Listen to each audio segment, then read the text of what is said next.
Hey guys, Redneck Mini 14 here. On today's episode of The Guns That Shaped Me, we're going to talk about the first revolver that I ever added to my collection. And this is actually only the second handgun that I bought.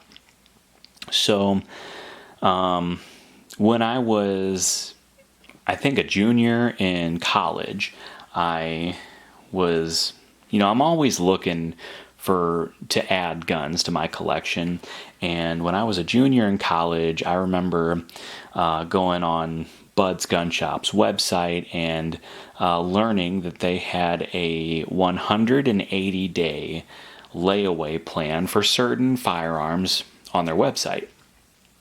And, back then I didn't really have a whole lot of money. I actually didn't work when I was away at college. I had a summer job that I would make a bunch of money, and that would be the money that I would allow myself to spend while I was at college, so that I could focus on my studies.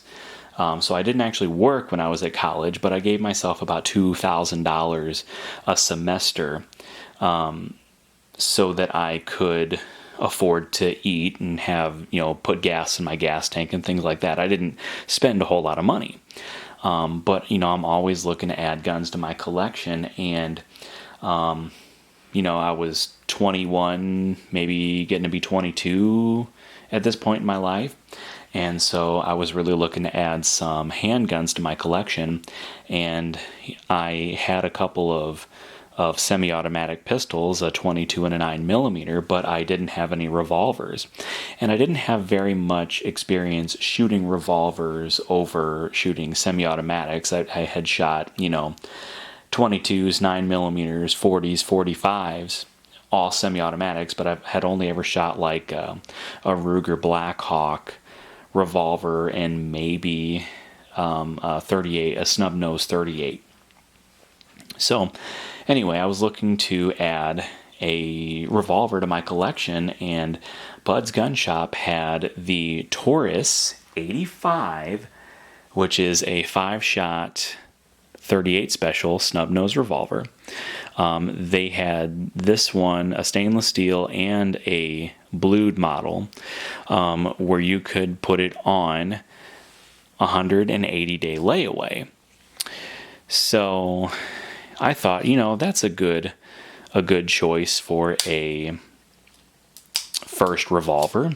38 special, it's common caliber, fairly inexpensive, and the gun itself was only like $300 or something like that. So 180 days to pay $300 or $320, whatever it was. That was definitely affordable. I just kind of broke it down by the month and paid X number of dollars every month. And I set it up to where I would have it sent to my FFL at home, because I went to school in Kentucky, but I lived in Missouri. And so I would just pay it off a little over time and then have it paid off so that it was shipped to my FFL for, I guess, winter break. I don't remember. But I paid it off so that I timed it so where the gun would show up when I was back home. Excuse me. So anyway, this was the very first revolver that I ever bought. It was very inexpensive compared to a lot of other revolvers. And I honestly haven't put that many rounds through it. Maybe 2 boxes, I guess. And I'm honestly not that good a shot with it, but I mean, it's like a 2.5-inch revolver, whatever it is, 5-shot, and I actually bought it to be a carry revolver, or to be one of my carry guns. And I have carried this a few times because Missouri is a constitutional carry state.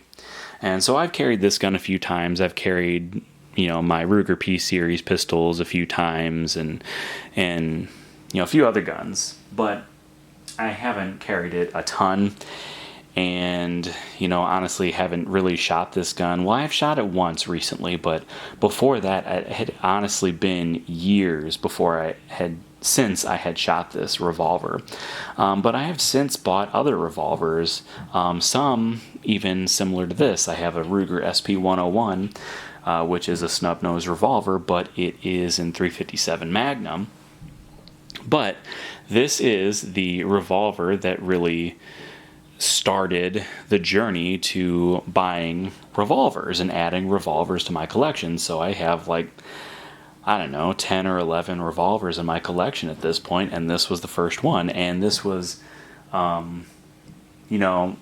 this was the first, I take that back. This is not the first double action I've ever shot, but it is the first double action revolver that I ever owned. Obviously, it was the first revolver.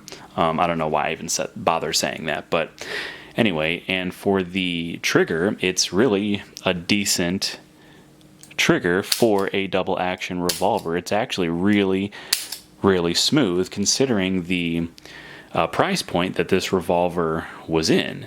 And it's a smoother revolver than some of the other revolvers that I had shot. Even before I had shot this, I think I had shot like a Model 10 snub nose, and I think this was a little bit smoother than that. But anyway, I really don't have that much to say about it. It's my first revolver, and it really got me liking revolvers, because there was a time where I really didn't care much about revolvers. They were kind of cool, but I was more into the semi-automatics. But this one really helped me grow to like revolvers, and it, just like with the Maverick 88 sending me down the Mossberg shotgun rabbit hole, this one kind of sent me down the revolver rabbit hole, because I have bought several different revolvers since then. And I have to thank this revolver for that. Even though this is a Taurus, and I'm not a huge Taurus fan, I do have, I guess, only 2 Tauruses in my collection. And they're both revolvers, of course. But, I'm actually more into the Ruger revolvers and the Smith & Wesson revolvers. So, I have more, I've only got one Smith & Wesson, but I have quite a few Rugers in my collection, and those are my favorite revolvers, but this was the first revolver. Hey, before I go, I just thought I'd remind everybody that I do have a second channel called Redneck Off the Range. Over there, I post most of my non-gun related content, so whether it's a video on my new tractor, my power tools, my projects that I'm working on, maybe wild game recipes, or just a random vlog, I post all of this kind of content over on my secondary channel. So if you're interested in that kind of stuff, go check it out, Redneck Off the Range. But that's all for this video, so subscribe to my channel, like me on Facebook. I'm Redneck Mini 14, and until next time, be safe.